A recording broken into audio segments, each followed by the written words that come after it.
நண்பர்களே, இயேசு இந்த பூமியில் வாழ்ந்த காலம் இன்று இருந்து 2000 ஆண்டுகளுக்கு முன். அந்த காலத்தில் நடந்த பல சம்பவங்கள் இன்று வரை உலகம் முழுவதும் பேசப்படுகிறது.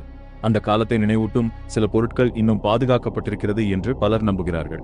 பலருக்கும் ஒரு சந்தேகம் வரும். இயேசு ஜெருசலேம் நகரத்தில் சிலுவையில் அறையப்பட்டார்.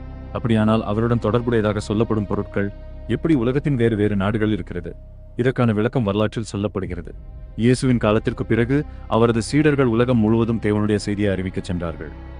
அந்த காலத்தில் கிறிஸ்தவர்கள் பல இடங்களில் துன்புறுத்தப்பட்டதால் அவர்கள் புனிதமான நினைவு சின்னங்களாக கருதப்பட்ட சில பொருட்களை பாதுகாப்பாக வைத்துக் கொள்ள பல இடங்களுக்கு எடுத்துச் சென்றார்கள். பின்னர் பல நூற்றாண்டுகளாக தேவாலயங்களும் அரசர்களும் அந்த பொருட்களை பாதுகாத்து வந்தார்கள் என்று வரலாற்று குறிப்புகள் கூறுகின்றன.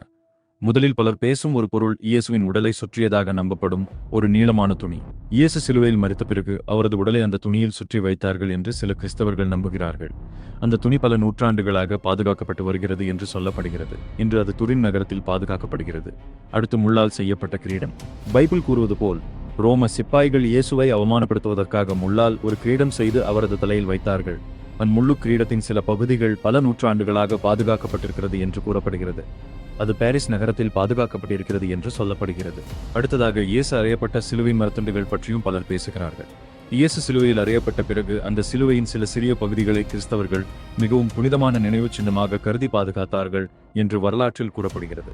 இன்று அந்த மரத்துண்டுகள் உலகின் பல தேவாலயங்களில் பாதுகாக்கப்படுகிறது என்று சொல்லப்படுகிறது.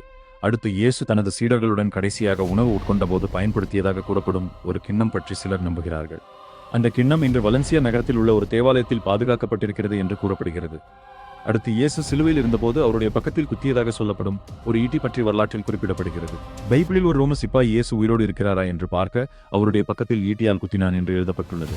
அந்த ஈட்டி என்று கூறப்படும் ஒரு பழமையான ஆயுதம் பல நூற்றாண்டுகளாக பாதுகாக்கப்பட்டிருக்கிறது என்று சிலர் நம்புகிறார்கள். மேலும் இயேசுவின் முகத்தை மூடியதாக கூறப்படும் ஒரு துணி பற்றியும் வரலாற்றில் குறிப்பிடப்படுகிறது.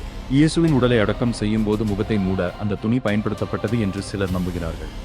அந்த துணியும் வரலாற்று முக்கியத்துவம் கொண்டதாக கருதப்படுகிறது.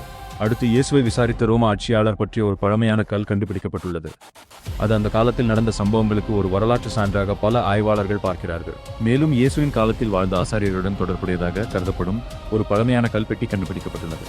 அந்த காலத்தில் மனிதர்களின் எலும்புகளை பாதுகாக்க இந்த மாதிரியான கல்பெட்டிகளை பயன்படுத்தினார்கள். அதேபோல் சில ஆய்வாளர்கள் இயேசுவின் குடும்பத்துடன் தொடர்புடையதாக இருக்கலாம் என்று கருதப்படும் ஒரு பழமையான பெட்டியையும் கண்டுபிடித்துள்ளனர் என்று வரலாற்றில் குறிப்பிடப்படுகிறது. மேலும் இயேசு வாழ்ந்த காலத்தை சேர்ந்த பழமையான வீடுகளின் இடிபாடுகளும் கண்டுபிடிக்கப்பட்டுள்ளன.